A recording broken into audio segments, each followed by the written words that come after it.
নমস্কার বন্ধুরা, আমার চ্যানেলে তোমাদের সকলকে জানাই স্বাগত এবং জয়গুরু। তো দেখো, রান্নাঘরে চলে এসেছি। আমি কিন্তু কাজ অলরেডি শুরু করে দিয়েছি। তোমরা আমার শর্ট সং ভিডিওগুলো তো দেখলে বুঝতে পারবে। তো এখন আমি জামা কাপড় কেচে ঘর দোর গুছিয়ে আমি কিন্তু চলে এসেছি রান্নাঘরে রান্না করতে। দেখো, ভাতও নেমে গেছে। তো আজকে সেই মাছ, আজকে কোনো রান্নার ভিডিও দেব না, জাস্ট ব্লগ। আজকে একটু বেরোবো। কালকে তোমরা সবাই জানো কালকে নীল ষষ্ঠী।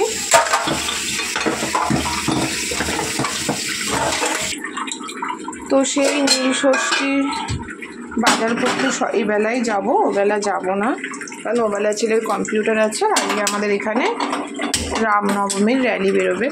তো রাস্তা কতটা জ্যামমুক্ত থাকবে জানি না, সেই কারণে এই বেলাতেই রোদ আছে, তবু আজকে আকাশটা একটুখানি ঝিমিয়ে রয়েছে। তো এই বেলায় ভাবছি করে এনে রাখবো বলেই তো পুজো, অসুবিধে নেই। তাই এই রান্নাবান্না চটজলদি সেরে যাব। তো সেই ব্লগই। তো চলো, দেখতেই পাচ্ছ কড়া বসিয়ে দিয়েছে। আর কী করবো বলো তো, সেই আর মাছ আছে 3 পিস, ওটাই করা হবে। আর হচ্ছে এই আলুর একটু চচ্চড়ি করবো। বাজারে যাওয়া হয়নি, বাজারও নেই। তো দেখি বাজারে যাবো, পুজো কাটলে বাজারে যাব।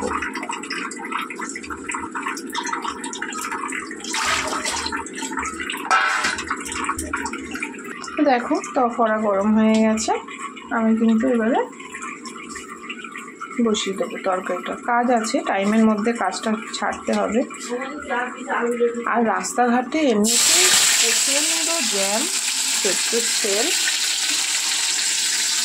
বড় ছোট সবাই তো এই চৈত্র সেলে সেল দেয়। তো সেই কারণে আমার দরকার ছিল নাইটিটা আমি নিইনি, কারণ এখন দোকানে এত কিছু। আর সত্যি কথা বলতে আমি সেলে কিনি না, বলবো না যে খারাপ হয়, সেটা নয়, অভ্যাস নেই। ফাইনালি পয়লা বৈশাখে কী কী কেনাকাটা করেছি সেটা একটা পার্ট তোমরা পেয়েছো, আর একটা পাবে। কালকেও কিছু কিনেছি, সেগুলো তোমাদেরকে দেখাবো।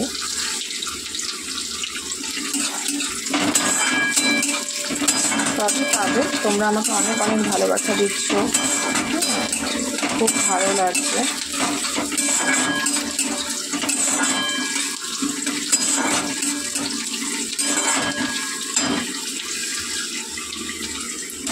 আজকে একটু আলু চচ্চড়িটা একটু ভাবছি অন্যরকমভাবে করবো, জানি না কেমন লাগবে। সবসময় তো সিম্পলি করি, তাই ভাবছি একটু অন্যরকম করি।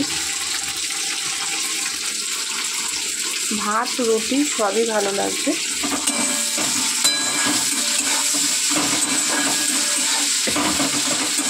আজকে আর আলু সেদ্ধ দেওয়া হয়নি, এটা দিয়েই ভাত, সকালে টিফিন ভাত খাবে। আমার জামা কাপড় কাচা হয়ে গেছে। আজকে আবার আকাশটা চোখ বুজে রয়েছে। যাক গে, চোখ বুজে থাকাটাই ভালো। আমি দুপুরবেলা বেরোবো। তো বন্ধুরা, এই যে মাছ, আমি নুন হলুদ সব মাখিয়ে রেখেছিলাম, নর্মালে রেখেছিলাম, কারণ ডিপটা পরিষ্কার করেছি। এই পুজো আসার দিন উপোস টুকুস তো, আর আমার একটু ভারী আইসক্রিম খেতে ভালো লাগে, আর ডিপে ছাড়া আইসক্রিম রাখা যায় না। তো সেই জন্য ডিপটা পরিষ্কার করেছিলাম। পরিষ্কার করে এই মাছটা নর্মালেই রেখেছি, তেল হলুদ নুন মাখিয়ে রেখেছি যাতে নষ্ট না হয়। না, একটুকু নষ্ট হয়নি। সবসময় মাছে যদি তেল হলুদ নুন, মানে নুন হলুদের সাথে তেল মাখিয়ে রাখা যায়, মাছটা কিন্তু একদম ঠিকঠাক থাকে। বন্ধুরা, আপনাদের সাথে কথা বলতে বলতে কিন্তু আমার খুব সুন্দর ভাজা ভাজা হয়ে গেছে। এবারে কিন্তু আমি কেটে রাখা আলুটা দিয়ে দেবো।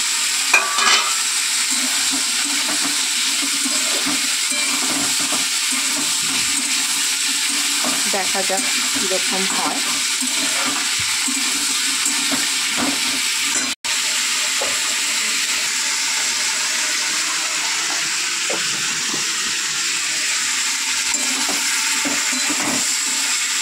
সুন্দর করে ভেজে নেবো, আমি জল দিয়ে দেবো।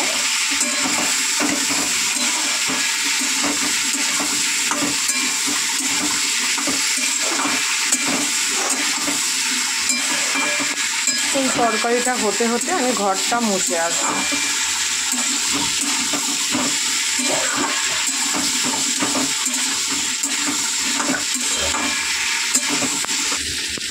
দেখো কত সুন্দর ভাজা হয়েছে।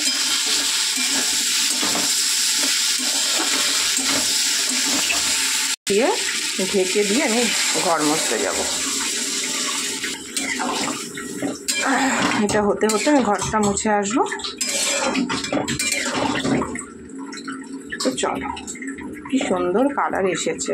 জানি না খেতে কতটা ভালো হবে, তবে কালার কিন্তু খুব সুন্দর এসেছে।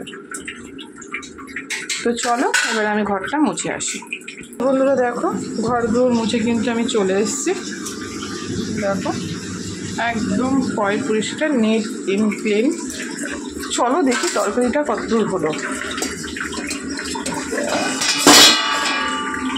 আলু চচ্চড়ির কালার হিসেবে কিন্তু দারুণ এসছে, তাই না বলো? দেখো চারিদিকে কি সুন্দর তেল। আমি জীবনে ভাবতে পারি না, আমি কিন্তু কোনোদিনও রান্না শিখিনি। আমার মাথাতে যেরকম আইডিয়া আসে আমি সেরকমই করি, জানো তো। তারপর দেখি যে না, খেতে খারাপ হয় না। তো দেখো আলু সেদ্ধ হয়ে গেছে, আমি একটু বাড়িয়ে দেবো স্টিমটা গ্যাসে। তো বন্ধুরা মাছ বসাবো বলে কিন্তু তরকারিটা আমি এটাতে ঢেলে নিয়েছি। এটা ঢেলে একটু ঝোলটা টেনে নিই, তাহলে টাইমটা আমার সেভ হবে। তো চলো মাছটা বসিয়ে দিই। আমি আজকে কোনো রান্নার রেসিপি দিচ্ছি না, যদি ব্লগ দিচ্ছি, টুকটাক যা করছি যতটুকু পারছি ততটুকু তোমাদেরকে দিচ্ছি। ছেলের জন্য একটা পোচ করে নিলাম। ওর একটা থাকে টিফিনে, মানে ওর টিফিনে থাকে ডিম সেদ্ধ বা পোচ, সেরকমভাবে ভেজে দিই না, একটু নরম নরম করে। ও হাফ বয়েল ডিমটাও পছন্দ করে, আর এই পোচটা একটু নরম নরম হবে, ও বেশ ভালোবাসে। দেখো ঠিক এই কুসুমটা নরম থাকবে, ও বেশ ভালোবাসে খেতে। তো সেটা করে নিলাম, এরপরে মাছটা বসাবো। তো দেখো কি সুন্দর হয়েছে। ফটাফট মাছটা বসিয়ে দেবো। মাছের রেসিপি দেখানোর মতন কিছুই নেই, বলছি বারবার, জাস্ট ব্লগ দেখাচ্ছি কি করছি। আজকে মাত্র 3 পিসই মাছ আছে। যেরকমভাবে করি ওরকমভাবেই করবো। এই মাছের কোনো নতুনত্ব রেসিপি নেই, কারণ এই মাছটা একটু মাংসের মতন করে না করলে ভালো লাগে না। ভেবেছিলাম একটা রেসিপি অন্য একদিন শেয়ার করবো, কারণ আজকে হাতে সময় নেই। যেহেতু বাজারে যাব, একটা রেসিপি মাথায় এসছিল কাল রাত্রিবেলা শুয়ে শুয়ে, কিন্তু সেটা এখন আর করতে পারলাম না। ওটার জন্য একটু সময় লাগবে। তোমাকে একদিন এই মাছেরই রেসিপি আমি করবো একটা নতুন, আশা করি ভালোই লাগবে।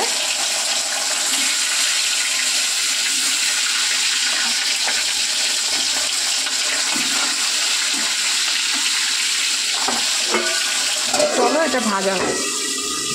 বন্ধুরা দেখো মাছ ভাজা হয়ে গেছে, এই যে আবার এই করে নিয়েছি। এবার আমি রান্নাটা বসি। পেঁয়াজ টমেটো দিয়ে দিয়েছি, তাড়াতাড়ি করার চেষ্টা করছি বন্ধু। এত তাড়াহুড়ো করছি না বন্ধুরা, কী বলবো, জানি না এত তাড়াহুড়োতে কীরকম হবে না হবে। বন্ধু দেখো কষিয়ে মাছ আলু সব একসাথে কষিয়ে একটু জল ঢাকা দিয়ে দিই। হতে হতে আমি একটুখানি টিফিনটা করে নিই। ছেলে খায়নি, ওই দেখো ভাত থালাতে খায়নি। তো চলো আমি খেয়ে নিয়ে স্নানের করে রেডি হব।